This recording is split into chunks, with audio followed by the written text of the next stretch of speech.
Hello and welcome to my channel. और आज हम डिस्कस करने वाले हैं एक द हिंदू का आर्टिकल। और ये आर्टिकल रिलेटेड है ग्राउंड वाटर रिचार्जिंग से। मींस जो वाटर हार्वेस्टिंग मेजर्स हैं, हम उनसे ग्राउंड वाटर को कैसे रिचार्ज कर सकते हैं। तो सबसे पहले क्वेश्चन ये है कि अभी ये न्यूज़ में क्यों है। तो इसका जो बैकग्राउंड है वो ये है कि अभी इंडिया ने अपना 7th Indian water week celebrate किया है। कब से कब तक? 1 से 5 नवंबर तक। तो एक मिनिस्ट्री ऑफ जल शक्ति के अंडर एक बोर्ड है जिसका नाम है सेंट्रल ग्राउंड वाटर बोर्ड। तो उसने अपनी एक रिपोर्ट पब्लिश की है और उसके अकॉर्डिंग बहुत सारी फाइंडिंग्स हैं। और बेसिकली जो मेन फाइंडिंग क्या रही है कि इंडिया का ये जो ग्राउंड वाटर जो एक्सट्रैक्शन है वो कितना सबसे कम रहा है पिछले 18 सालों में। और ये कंपेयर किया गया है 2004 से। और इसी के साथ एक और इन्फॉर्मेशन, जो सेंट्रल ग्राउंड वाटर बोर्ड है ये क्या है? सबऑर्डिनेट ऑफिस है किसके अंडर? मिनिस्ट्री ऑफ जल शक्ति। तो सबसे पहले इसमें कुछ बैकग्राउंड जो भी टॉपिक्स रहेंगे वो सब पहले डिस्कस करेंगे ताकि आर्टिकल को आप अच्छे से समझ सकें। तो इसमें जो मेन जो की टर्म है, एक तो वाटर टेबल, ग्राउंड वाटर और एक्वीफर्स, ये समझने बहुत ज़रूरी है इस आर्टिकल को शुरू करने से पहले। तो सबसे पहले देखेंगे कि ग्राउंड वाटर बेसिकली होता क्या है या वाटर टेबल क्या होता है। तो अगर आप कहीं भी रहने के लिए जाएंगे तो सबसे पहले या तो आप कहीं रहने के लिए जाएंगे या बेसिकली एग्रीकल्चर लैंड्स में क्या होता है कि सबसे पहले वाटर टेबल को चेक किया जाता है। और वाटर टेबल का मीन्स क्या होता है? बेसिकली वाटर टेबल एक डिफ़ाइन किसको करती है? डेप्थ को। और किसकी डेप्थ को? जो सैचुरेशन ऑफ वाटर देखा जाता है, जो सॉइल सरफेस के नीचे वाली लेयर्स होती हैं कि उसमें जो पोर्स हैं उसमें जो वाटर है वो कितनी डेप्थ पे जाके है। तो ये जो सारा वाटर जो स्टोर होता है सबट्रेनियन स्पेस में। अब सबसे पहले कि सबट्रेनियन स्पेस क्या होता है? बेसिकली ये क्या होता है? एक भूमिगत, मीन्स जो अंडर द अर्थ जो भी सरफेस हैं उनमें जो एक वाटर हमारा स्टोर होता है। वाटर दो तरीके का होता है, एक तो सरफेस वाटर होता है, एक ग्राउंड वाटर होता है। सरफेस वाटर सबको पता है। तो इसकी क्लैरिटी के लिए सपोज करिए सबसे पहले रेन हुई यहाँ पर और ये सरफेस पे आई, तो कुछ वाटर क्या है कि ऐसे ही बह जाता है जस्ट। और इसमें कुछ इरोजनल एक्टिविटीज़ होती हैं, जैसे बहुत सारे स्प्लैश इरोजन ये लीव्स की वजह से होता है, रील्स वगैरह। और कुछ क्या होता है कि परकोलेट कर जाता है वाटर सॉइल में, जहाँ पे भी ये अर्थ की जो लेयर है वो थिन बेडेड होगी। मीन्स जहाँ पे ये पतला होगा या इसमें पोर्स भी रहते हैं तो उसके थ्रू जैसे कहीं भी सैंड होता है तो वो परकोलेट कर जाता है। ये एक तरह से वर्टिकल मूवमेंट होता है। और ग्राउंड वाटर में सिर्फ वर्टिकल मूवमेंट ही नहीं होता, इसमें क्या हो गया, बहुत सारी लेयर्स होती हैं। तो पहले वर्टिकली मूवमेंट होगा, देन हॉरिजॉन्टल भी मूवमेंट आपको देखने मिलेगा। और इसके अंदर भी ये इरोजनल एक्टिविटी करता है। अब सबके माइंड में एक तरह से रहता है कि सरफेस वाटर ही इरोजन कर सकता है, बट जो ग्राउंड वाटर है वो भी इरोजन करता है। और वहाँ पे भी बहुत सारे जो इरोजनल लैंड फॉर्म्स क्रिएट होते हैं वो मैं आगे डिस्कस करूँगी। तो ये हमने यहाँ तक देखा कि ग्राउंड वाटर क्या होता है। बेसिकली अगर उसको डिफ़ाइन करें तो ये क्या है कि जो वाटर टेबल जिसको डिफ़ाइन करता है बेसिकली वही ग्राउंड वाटर है। जैसे इसमें यहाँ पे डेफिनेशन दी हुई है कि depth at which cracks and pore in rocks are saturated with water, such water stored in subterranean space is called ground water. अब इसके अलावा एक और टर्म है एक्वीफर्स। तो इसको हम सिंपली, ये एक्वीफर्स क्या होते हैं? ये वाटर वेयरिंग रॉक स्ट्रेटाज होते हैं। मीन्स जो रॉक्स होती हैं और जो वाटर को वियर करती हैं, इनमें बहुत सारे पोर्स होते हैं और क्रैक्स होते हैं, तो वाटर स्टोर हो जाता है। तो इसकी बेटर अंडरस्टैंडिंग के लिए सबसे पहले हम यही डिस्कस करेंगे कि ग्राउंड वाटर और एक्वीफर्स में डिफरेंस क्या है और रिलेशन क्या है। अगर यहाँ पहले हम डिफ़ाइन करें एक्यूफर्स को, तो एक क्या होता है, एक तरह से बॉडी होती है रॉक की। वो क्या स्टोर करती है?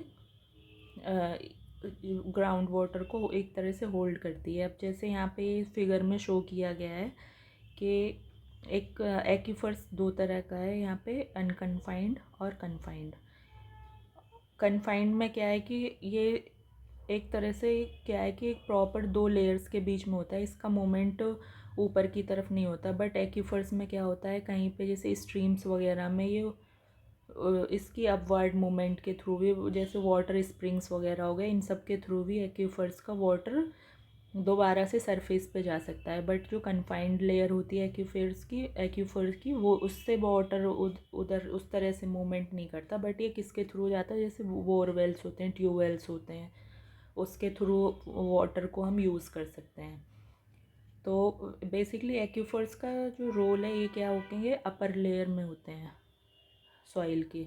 जो सॉइल जो बिट मीन्स जो अर्थ की सरफेस है उसकी जो लोअर लेयर में लो उसके जो लोअर पार्ट में जितनी भी लेयर रहेंगी, मीन्स अंडर द अर्थ जो भी लेयर रहेंगी, वो उन वाटर की लेयर्स को क्या कहते हैं, जो वाटर होता है उनमें, एक्वीफर्स। बट जितना भी वाटर अर्थ के अंदर जाएगा उसको टोटली हम क्या कहते हैं, ग्राउंड वाटर।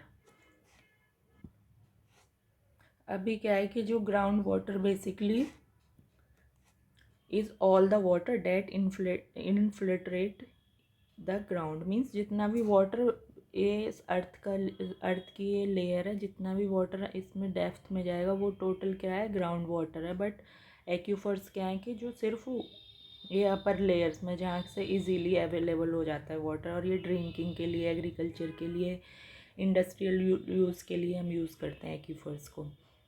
और इन दोनों का अगर कोरिलेशन देखें तो ऑल एक्यूफर्स, जितना भी ऑल मीन्स जितना भी वाटर रहेगा एक्यूफर्स में उसको हम ऐसे काउंट करेंगे ground water. But not all ground water is an aquifers, means जितना भी ग्राउंड वाटर है उसको हम एक्यूफर्स नहीं कह सकते, बट जितने भी एक्यूफर्स हैं उसको हम ग्राउंड वाटर में कंसीडर करेंगे। तो होप आपको ये थोड़ा क्लियर हुआ होगा कि ग्राउंड वाटर और एक्वीफर्स में डिफरेंस क्या है, और ये एक दूसरे से कैसे कोरिलेशन है इन दोनों में। तो अब आके पूरा न्यूज़ डिस्कस करते हैं कि बेसिकली क्या है उस न्यूज़। तो सबसे पहले यहाँ पे हमने ये डिफरेंस देखा है वाटर, ग्राउंड वाटर और एक्वीफर्स का। तो इसमें दिया है कि ground water is critical resource. ये हमको पता है कि ग्राउंड वाटर का क्या रोल है, और ये प्रिंसिपल वाटर रिसोर्स है बिकॉज हम फोर्थ लार्जेस्ट पॉपुलेशन को रखते हैं इंडिया में, फोर्थ लार्जेस्ट पॉपुलेशन बियर करता है वर्ल्ड वाइड। और इसके अलावा अगर हम देखें कि ये 2017 तक हम कितना वाटर यूज़ कर चुके हैं, 250 क्यूबिक किलोमीटर्स। और इसका जो टोटल का अगर 90% हमने कहाँ यूज़ किया है, इरिगेशन में, और rest of went two towns and villages. Means इसको अगर बेसिकली देखें तो इसका 90% सिर्फ हमने इरिगेशन के लिए यूज़ किया है।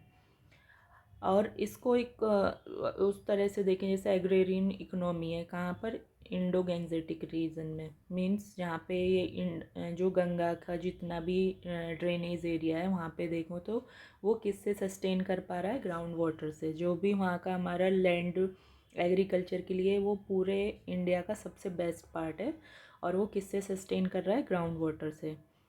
बट अभी क्या फियर है कि वहाँ पे अभी जो एक्यूफर्स हैं वो इनकेपेबल होते जा रहे हैं किसको सपोर्ट करने के लिए, इरिगेशन के लिए। अभी मैंने डिस्कस किया था एक्यूफर्स क्या है, अपर लेयर में जो वाटर रहता है, मींस बिलो द अर्थ होते हैं, बट जो अंदर लेयर है उसमें जो अपर लेयर है उनमें ये बेसिकली जो सेचूरेटेड रॉक्स होती हैं उस वाटर को हम एक्यूफर्स कहते हैं। और ये हमको ये पता है जो इंडिया की सबसे ज़्यादा पॉपुलेशन इसी एरिया में अभी रहती है, तो उसके लिए ये इसका कम होना बहुत बड़े डेंजर को शो करता है। और इसको हमने किस किस स्टेट में हम ऑलरेडी नोटिस कर चुके हैं, जो भी एक्यूफर्स की इनकेपेबिलिटी को, रिसेंटली पंजाब, हरियाणा और राजस्थान में। और इसका अगर हिस्टोरिकल बैकग्राउंड देखें तो ग्रीन रिवॉल्यूशन का हम सबको पता है, तो उसमें क्या हुआ था, फर्टिलाइजर्स और इरिगेशन पे काफ़ी एम्फेसाइज किया गया था। तो इरिगेशन के लिए हमने किस पे ज़्यादा डिपेंडेंसी दिखाई थी, ट्यूबवेल्स पे। और ट्यूबवेल्स का डायरेक्ट रिलेशन क्या होता है कि ये उस टाइम पे और अभी भी फार्मर क्या है कि पावर्ड सबमर्सिबल पंप्स का यूज़ कर रहे हैं, मीन्स बहुत ज़्यादा इससे क्या हुआ है कि हमारा ग्राउंड वाटर टेबल नीचे, उसकी जो कंडीशन है वो वर्स होती हुई दिख रही है हमको। और इसकी जो हमने मॉनिटरिंग मीन्स किससे एविडेंसेस कलेक्ट किए हैं, इसको सैटेलाइट ग्रेविमेट्री। तो ये हमको याद रखना है। अगर हमें मेंस आंसर राइटिंग में इस तरह के हम पॉइंट्स डालेंगे तो बहुत ज़्यादा इम्प्रेसिव होगा हम लोगों का आंसर। तो और इसमें हमने ये देखा कोई सैटेलाइट्स के हमने इसको ऑब्ज़र्व किया। और इसके अलावा बेसिकली हमने किसकी स्टडी से ये मेज़र किया है, वेल्स पे। और इसके साथ एक और हम फैक्ट देखें तो इंडिया का जो एवरेज रेट क्या है ग्राउंड वाटर डिक्लाइन का, 1.4 मीटर पर ईयर। कितना? 1.4 सेंटीमीटर पर ईयर। और ये किस सेंचुरी में? बेसिकली इसी सेंचुरी का ये डेटा है। और ये डिप्लीशन कहाँ पे ज़्यादा एक्यूट है, मीन्स कहाँ पे ज़्यादा प्रोमिनेंट है, जहाँ पर ग्राउंड वाटर कैसा है, ब्रैकिस। अब सबसे पहले हम देखेंगे कि ब्रैकिस का मीन्स क्या होता है। तो ब्रैकिस बेसिकली सैलिनिटी को शो करता है वाटर की। तो ये जो ब्रैकिस वाटर होता है वो जो नॉर्मल वाटर होता है, मीन्स रिवर वाला जो वाटर है, फ्रेश वाटर से ज़्यादा सेलाइन होता है, बट सी वाटर से कम सेलाइन होता है। तो ये फ्रेश और सी के जो जो मीडियम जो सिचुएशन है वो कैसी कैसी होती है, ब्रैकिस वाटर कहते हैं उसको। अब ये तो हमने प्रॉब्लम देखी कि हम क्या क्या प्रॉब्लम फेस कर रहे हैं, बट इसके साथ ही गवर्नमेंट बहुत सारी इनिशिएटिव लेके आई है पोस्ट इंडिपेंडेंस टाइम पे।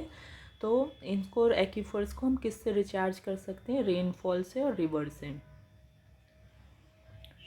अब इसके लिए बहुत सारे मेजर्स गवर्नमेंट ने क्या किया, जैसे कंस्ट्रक्शन किया है कैनाल्स का। अब कैनाल से क्या होता है, वाटर को हम डिस्ट्रीब्यूट करते हैं, जहाँ पे वाटर नहीं है वहाँ पे हम इसको, जैसे इंदिरा कैनाल हो गया, ये सारे एग्जांपल्स हम देख सकते हैं। बहुत सारी रिवर्स को हम जोड़ रहे हैं और ये सारी कंडीशंस हैं जो उससे हम उसको रिचार्ज कर सकते हैं ग्राउंड वाटर को और एक्वीफर्स को। अभी इनमें क्या होता है, जो कैनाल्स होती हैं उनसे वाटर लीक होगा तो वो किसको एग्यूमेंट करेंगे, ग्राउंड वाटर लेवल को। मीन्स जो वाटर टेबल है वो अप होगा, उसमें पॉजिटिव ग्रोथ हमको देखने को मिलेगी। अब इसके बाद देखेंगे कि ये तो कैनाल का क्या क्या रोल रहा है। अब कुछ जो कम्युनिटी बेस्ड प्रोग्राम्स होते हैं या मूवमेंट्स होते हैं उनसे भी काफ़ी ग्राउंड वाटर रिचार्ज में हेल्प मिली है। और इसके कुछ एग्जांपल्स अगर हमें कोट करने हो अपने मेंस आंसर राइटिंग में, जैसे सौराष्ट्र हो गया, ये सेमी एरिड रीजन है, मींस काफ़ी ड्राई है, बट वहाँ पे भी हमने इसके वाटर रिचार्ज हमने उसमें किया है। और उसके अलावा वहाँ पे चेक डैम्स बनाए। चेक डैम्स क्या होता है कि ये सीजनल जो भी रिवर्स और स्ट्रीम्स रहती हैं वहाँ पे डैम्स बना देते हैं, तो वाटर को रोकते हैं, तो जिससे क्या होता है कि डायरेक्ट वो किस पे पॉजिटिव इम्पैक्ट जाता है, ग्राउंड वाटर टेबल पे। और इससे क्या क्या एक दूसरा और इससे पॉजिटिव इम्पैक्ट पड़ा है, इससे क्या है कि सॉइल इरोजन भी रुका है जो सरफेस वाटर की वजह से होता है। और ये चेक डैम्स हम किससे, जो बोरी मीन्स जो जूट बैग्स होते हैं वो, उनसे हमने बंद बनाए, एक तरह से बांध बनाए। ये जूट बैग्स हैं, इनमें क्या होता है कि सैंड फिल करके हम वाटर के मूवमेंट को रोकते हैं, तो उससे वाटर इरोजन भी रुकेगा और वाटर रिचार्ज भी अच्छे से होगा। अब इसमें कुछ जैसे अब ये है कि एक साथ हम इसको ग्रोथ मीन्स एक साथ कोई भी सॉल्यूशन इतना इफ़ेक्टिव नहीं हो सकता, बट ये रिकवरी कैसे हो रही है, स्लोली, बट ये बहुत ही एक पॉजिटिव नोट है हमारे लिए। अगर हम यहाँ पे देखें, जैसे सौराष्ट्र में हमने ऑलरेडी डिस्कस किया, काफ़ी गवर्नमेंट ने काफ़ी वर्क किया है, और उसी के क्लाइमेटिकल सिमिलरिटी जो शो करते हैं रीजन, जैसे मराठवाड़ा और विदर्भ रीजन को देखें तो वहाँ पे काफ़ी डिफरेंस हमको देखने को मिला है। जहाँ पे हमने ये मेजर्स को इम्प्लीमेंट किया है वहाँ पे ग्राउंड वाटर टेबल, जो भी वाटर टेबल है उसमें पॉजिटिव इम्पैक्ट दिखा है। और इसके अलावा महाराष्ट्र ने एक स्कीम चलाई थी किसको मैनेज करने के लिए, एक्वीफर रिचार्ज प्रोग्राम है, और उसका नाम क्या है, जलयुक्त सिवार। और ये 26 जनवरी 2016 में इम्प्लीमेंट किए महाराष्ट्र गवर्नमेंट ने। और और ये काफ़ी अच्छे इसके इम्पैक्ट भी हमको दिखने को मिले हैं। और अनदर पार्ट ऑफ कंट्री जैसे उसमें हमने देखा कि ग्राउंड वाटर में डिक्लाइन देखने को मिला है, जैसे तमिलनाडु, कर्नाटक।